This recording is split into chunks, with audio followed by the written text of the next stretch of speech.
नमस्कार दोस्तों, शर्मा जी की रसोई में आपका फिर से एक बार स्वागत है।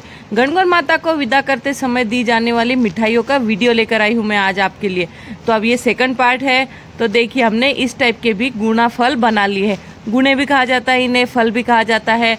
और आपने फर्स्ट वीडियो देखा होगा मेरा, तो अब ये सेकंड पार्ट लेकर आई हूँ मैं आपके लिए। वीडियो काफ़ी लंबा हो जाता है तो सेकंड पार्ट में बनाना ज़रूरी होता है। तो अब देखिए, इस तरह से हम प्रेस करते हुए यह गुणे फल बना लेंगे। ध्यान रहे अच्छे से प्रेस करें इसे, ताकि कढ़ाई में डालने के बाद ये खुले नहीं, वरना खुल जाएंगे तो हमारे सभी गुणे फल वेस्ट हो जाएंगे। तो इसके लिए, और हमने गणगौर माता को विदा करते समय देने के लिए बनाई है ये मिठाइयाँ। तो दिखने में भी अच्छी होनी चाहिए, खाने में टेस्टी भी होनी चाहिए और परफेक्ट भी होनी चाहिए। और टेस्टी हेल्दी परफेक्ट रेसिपी के लिए शर्मा जी की रसोई को तुरंत सब्सक्राइब कर लीजिए। देखिए, अब हमने ये भी पपड़ी भी सुखा कर रख दी थी और ये गुणे फल भी हमने सुखा कर रख दिए हैं। चलिए, अब हम गैस के ऊपर ऑयल, रिफाइन ऑयल रखेंगे, गरम रखेंगे हम। और ध्यान रहे रिफाइन ऑयल बिल्कुल ज़्यादा गरम ना हो। देखिए, अब ज़्यादा गरम हो गया है तो हम तुरंत गैस थोड़ा 1 मिनट के लिए बंद कर देंगे, ताकि हमारा ऑयल थोड़ा ठंडा हो जाए। और अब हम देखिए, इसके अंदर हम ये गुणे फल डाल देंगे। धीरे धीरे डालेंगे हम, और इन्हें इसी तरह के थोड़ी फैली हुई कढ़ाई के अंदर ही फ्राई करना चाहिए, ताकि एक के ऊपर एक गिरकर थोड़ा दब न जाए हमारे गुणा फल। ये इस बात का हमें ध्यान रखना चाहिए। या तो फ्राई पैन हो या फिर फैलती कढ़ाई हो, आप उसी के अंदर फ्राई करें। और ध्यान रहे, फ्राई करते समय भी हमें बहुत धीमे गैस पर इन्हें फ्राई करना है। और जो ये गुणा फल है, इनके ऊपर हम शक्कर लगाने वाले हैं, वाइट वाली शक्कर, इसके ऊपर चाशनी लगाने वाले हैं। तो अंदर से भी इनका कलर ज़्यादा गोल्डन ना हो, पर बढ़िया सीख जाए, हल्के गुलाबी पिंकिश से ब्राउनिश से थोड़े हल्के मारीगोल्ड बिस्किट जैसा कलर इनका होना चाहिए। अभी मैं आपको जब भी कोई चीज़ हम फ्राई करते हैं या भूनते हैं तो मैं बताती हूँ पार्ले जी बिस्किट जैसा कलर, या फिर अब इनका कलर मारीगोल्ड बिस्किट जैसे कलर का जैसा होना चाहिए। देखिए, आप इतने हल्के हल्के गोल्डन हो चुके हैं हमारे गुणा फल। ये देखिए, थोड़े थोड़े खुले हैं, ये ज़्यादा खुले भी नहीं है ये। और हमें इन्हें फ्राई कर लेना है। गैस का फ्लेम धीमा ही रखा है हमने, ज़्यादा तेज़ हम गैस का फ्लेम बिल्कुल भी नहीं रखेंगे। और अब हम ये जो दूसरे वाले गुणा, देखिए अब कितना बढ़िया कलर आया है हमारे गुणा फल का। और अब हम दूसरे वाले फल इसके अंदर डालकर उन्हें भी फ्राई कर लेंगे। गैस का फ्लेम धीमा ही रखेंगे। अगर आप मेरे चैनल पर नए हैं तो तुरंत मेरा चैनल सब्सक्राइब कर लीजिए और बेल आइकन को भी प्रेस कर दीजिए, ताकि आने वाली हर वीडियो की नोटिफिकेशन आपको मिलती रहे। गणगौर माता को विदा करते समय यह मिठाइयाँ दी जाती है। और बेटी को भी विदा करते समय, जैसे पहली बार ब्याहता बेटी हमारे घर पर आती है गणगौर माता का पूजन करने के लिए, तब उन्हें भी बेटी को विदा करते समय भी यह मिठाइयाँ बनाकर बेटी के साथ दी जाती है। बेटी का रूप और गणगौर माता का एक ही रूप होता है। 16 दिन अपने यहाँ चाहे बेटी गणगौर माता पूजने आए या फिर हम गणगौर माता को घर में बिठाए, एक ही बात मानी गई है। तो हमें यह इस टाइप की मिठाइयाँ बनाकर, अब जो चोला छाबड़ी बोलते हैं, वह बनाकर हम देने वाले हैं। देखिए, बिल्कुल बढ़िया फ्राई हो रहे हैं हमारे गुणा फल ये। और हमने पहले गुणा फल फ्राई किए हैं, क्योंकि इसके अंदर नमक नहीं है, तिल नहीं है, अजवाइन नहीं है, तो हमारा ऑयल बिल्कुल भी ख़राब नहीं होने वाला है। इस बात का हमें बहुत खास ध्यान रखना है। जब हम 2-3 व्यंजन बनाते हैं तो कौन सा पहले फ्राई करना चाहिए, यह भी सोचना बहुत ज़रूरी होता है। तो हमने पहले गुणा फल फ्राई किए हैं, फिर उसके बाद में हम फीकी वाली पपड़ी फ्राई करेंगे, फिर उसके बाद में हम मीठी वाली पपड़ी फ्राई करेंगे। क्योंकि मीठी पपड़ी के भी थोड़े तिल निकल जाते हैं ऑयल में, थोड़ा हल्का मीठा हो जाता है ऑयल। इस बात का हमें ध्यान रखना चाहिए। 1-2 फल हमारे खुल गए हैं, बाकी सब बिल्कुल बढ़िया बने हैं। तो 1-2 खुल जाए तो कोई बात नहीं होती है, कोई प्रॉब्लम नहीं होता है इतना, पर ज़्यादा बिल्कुल भी नहीं खुलने चाहिए। हल्के गुलाबी से गोल्डन थोड़े हो गए हैं ये। अब हम इन्हें भी कढ़ाई के अंदर से निकाल लेंगे। और फिर अब हम इसके बाद में खाजा पापड़ी जो है उसे फ्राई करने वाले हैं। खाजा पापड़ी को भी फ्राई करते समय गैस का बहुत ध्यान रखना है, और हम चिमटे से पलट पलट कर उसे फ्राई करने वाले हैं, ताकि दोनों तरफ से सेम अच्छा कलर हो जाए। हर जगह से अच्छा सेम कलर होना चाहिए। ऑयल अगर आपकी कढ़ाई में कम हो तो आप थोड़ा और भी डाल सकते हैं। देखिए, आप इस तरह से मैं ये खाजा पपड़ी इसके अंदर डाल दूंगी। 5-6 पपड़ी डालने पर भी कोई प्रॉब्लम नहीं होने वाला है। और फिर हम चिमटे से उठा कर इसे पलट देने वाले हैं। काफ़ी बढ़िया सूख गई है हमारी, क्योंकि गर्मियों का मौसम है। आटा भी हमने बहुत बढ़िया लगाया था। और हर व्यंजन हमें ध्यान से बनाना चाहिए। बेटी की ससुराल में देने वाले हैं तो बहुत अच्छा बनाना ही चाहिए। देखिए इस तरह से चिमटे से पकड़ पकड़ कर हम इसे पलट पलट कर फ्राई करने वाले हैं।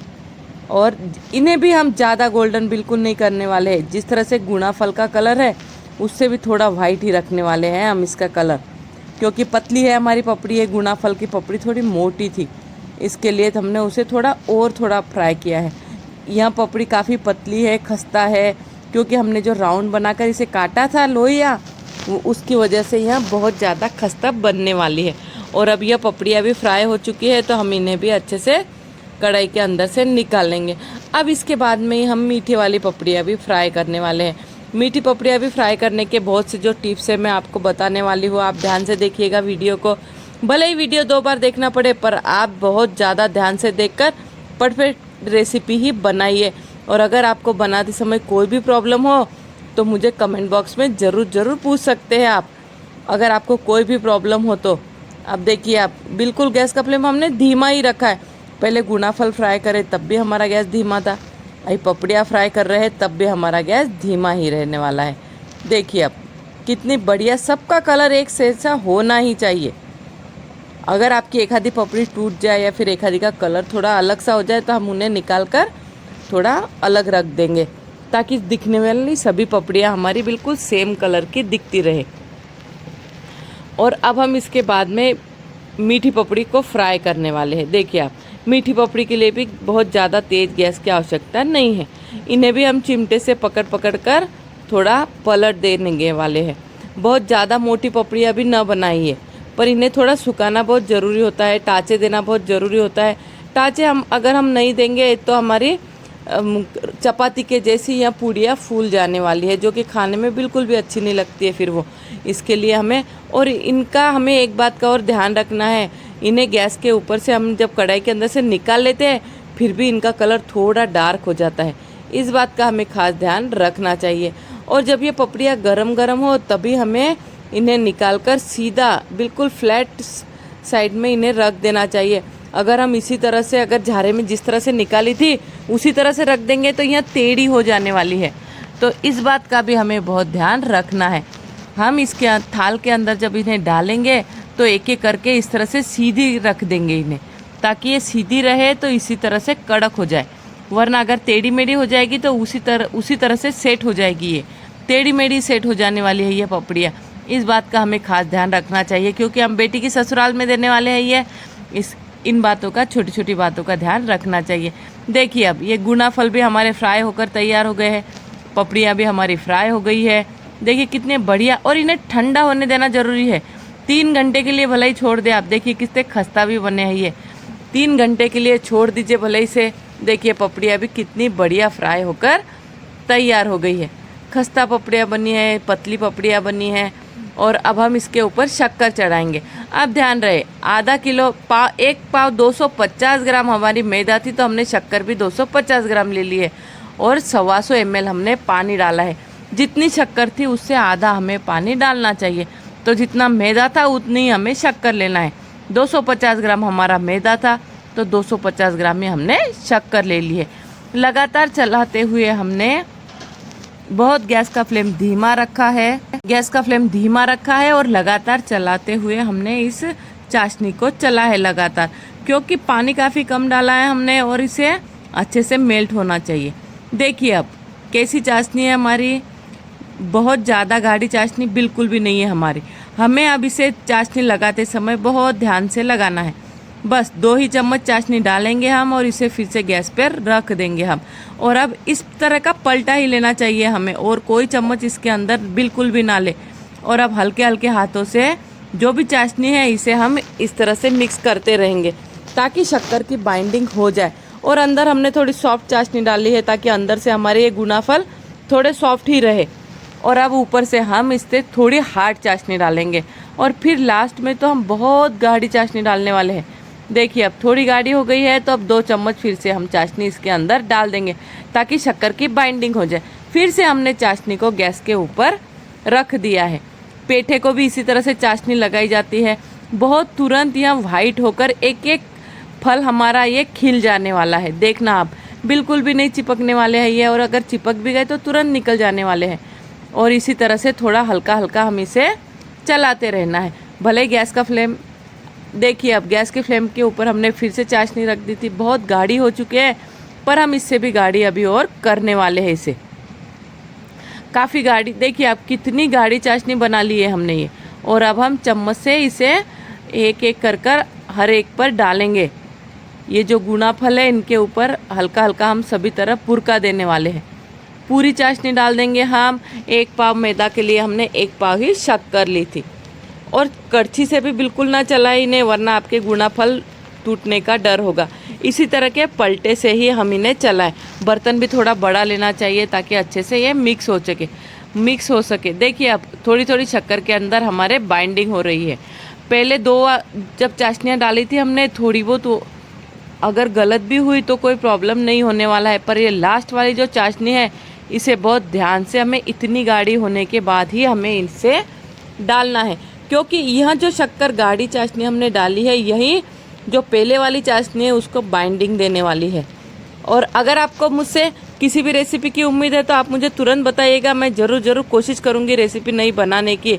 और मेरे चैनल पर नए हैं तो तुरंत मेरा चैनल सब्सक्राइब कर लीजिएगा।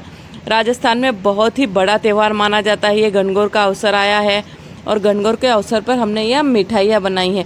आप इसके साथ घेवर फीनी भी रख सकते हैं। घेवर फीनी की भी बहुत मान्यता मानी गई है।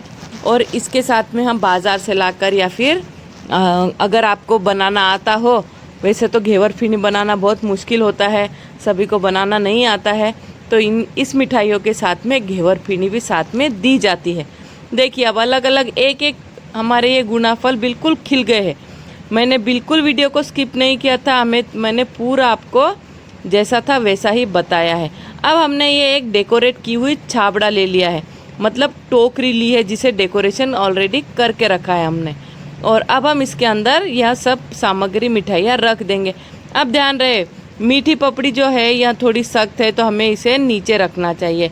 इन बातों का भी हमें ध्यान रखना चाहिए, क्योंकि हम नीचे अगर खस्ता वाली पपड़ी डाल देंगे तो वहाँ टूटने का डर होगा, तो हमें इस बात का ध्यान रखना चाहिए।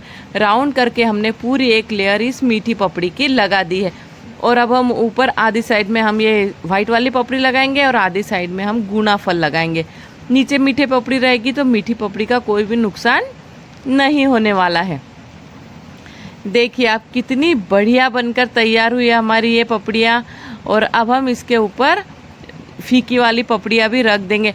थोड़े से हमने जो कतरन काटी थी उसके अंदर से शक्कर पारे भी काट लिए थे। जो हमने मीठा आटा लगाया था उसमें से हमने थोड़े शक्कर पारे भी बनाए हैं, वो भी हम इसके अंदर डाल देने वाले हैं।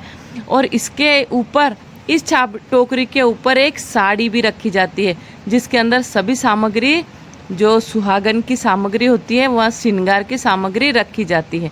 इस टोकरे के ऊपर रख कर ही दिया जाता है वहाँ। अब देखिए साइड में हमने ये गुना फल भी रख दिए हैं, ये फीकी पपड़ियाँ भी रख दी है। और अब हम इसे पैक कर देने वाले हैं। थोड़े से जो शक्कर पारे बनाए थे हमने वो भी हम इसके अंदर डाल देने वाले हैं। देखिए आप इस तरह से सभी हमें तैयारी करनी चाहिए। और अगर आपको कमेंट बॉक्स में कुछ भी पूछना हो मुझसे तो ज़रूर पूछिएगा। देखिए अब ये जो शक्कर पारे थे हमने थोड़े बना कर रखे हैं इसी बैटर के, जो मीठी वाली पपड़ी का बैटर था उसके बनाए हैं हमने ये। और अब हम इसे बांध कर पैक कर देंगे। बिल्कुल बहुत बढ़िया हमारी टोकरी बनकर तैयार हो गई है। मिठाइयों की टोकरी बनाई है हमने ये, और इसके साथ आप घेवर फिनी भी दे सकते हैं। और अब हम इसके ऊपर एक साड़ी भी रखने वाले हैं। एक साड़ी के अंदर सभी सामग्री तैयार कर कर रखी है हमने, जो कि सुहागन लेडीज़ की होती है। देखिए आप कितनी बढ़िया लाल और पीली, अक्सर लाल पीली इसी कलर की साड़ियाँ होनी चाहिए। और देखिए इसमें काजल है, मेहंदी है, नेल पेंट है और हेयर ऑयल है और लाख की चूड़ियाँ है और मोली से बांधा गया है इसे। इसके अंदर पेटीकोट, ब्लाउज सभी सामग्री है।